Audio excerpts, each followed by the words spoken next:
জয় হিন্দ বন্ধুরা। এই নোটিশটি আজ পুরো সোশ্যাল মিডিয়ায় ভাইরাল হয়ে চলেছে। কি এই নোটিশের সত্যতা তা আজ আমি আপনাদের সামনে তুলে ধরতে চলেছি। দেখে না বন্ধুরা, ডাব্লিউবি ক্যান্ডিডেটদের জন্য অত্যন্ত খুশির খবর আসতে চলেছে কিছুদিনের মধ্যেই। কারণ এই নোটিশের মাধ্যমে আমরা জানতে পারছি যে আমাদের ডাব্লিউবি ক্যান্ডিডেটদের মৌলিক প্রশিক্ষণ শীঘ্রই শুরু করার জন্য এই এক পদক্ষেপ পিআরবি বোর্ডের তরফ থেকে নেওয়া হয়েছে।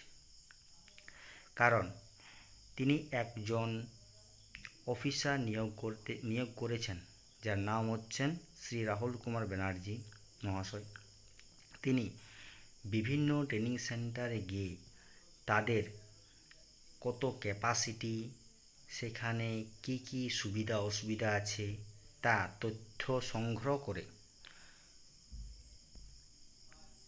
7 তারিখে তিনি ফিরবেন এবং সম্পূর্ণ তথ্য আমাদের ব্যারাকপুরে যে হেড অফিস সেখানে জমা করবেন, যাতে তারা একটি নির্দিষ্ট টাইম টেবিল তৈরি করতে পারে, যাতে ট্রেনিংটা শুরু করতে পারে সেই টাইম টেবিল অনুযায়ী।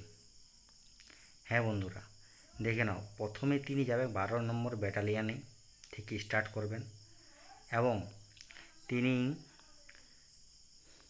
নিউ জলপাইগুড়ি স্টেশন দিয়ে বন্দে ভারত এক্সপ্রেস করে তিনি ফিরে আসবেন 7 তারিখে। তিনি 4 তারিখে স্টার্ট করছেন, অর্থাৎ আজকে তিনি বেরিয়ে গেছেন এবং 7 তারিখে ফিরে আসবেন এবং সম্পূর্ণ তথ্য তিনি পিআরবি বোর্ডের কাছে তিনি সমর্পণ করবেন। এবং এখান থেকেই জানা যাচ্ছে যে কি পিআরবি বোর্ড বসে নেই।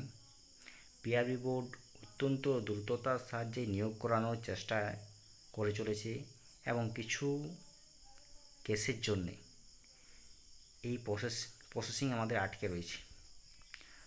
এই কেসগুলি কিছু নেই বন্ধুরা, দুটো হেয়ারিংয়ের মধ্যে মিটে যাবে এবং আগস্ট মাসের ফার্স্ট উইকেই আমাদের খুশির খবর আসতে চলেছে, অর্থাৎ জয়েনিং প্রসেস কমপ্লিট করানো হবে, এটি আশা করা যায়। যদি এই ভিডিওটি ভালো লেগে থাকে তো সম্পূর্ণ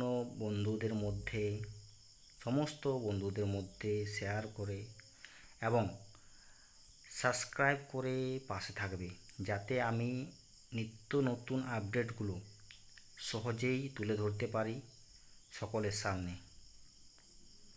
জয় হিন্দ বন্ধুরা।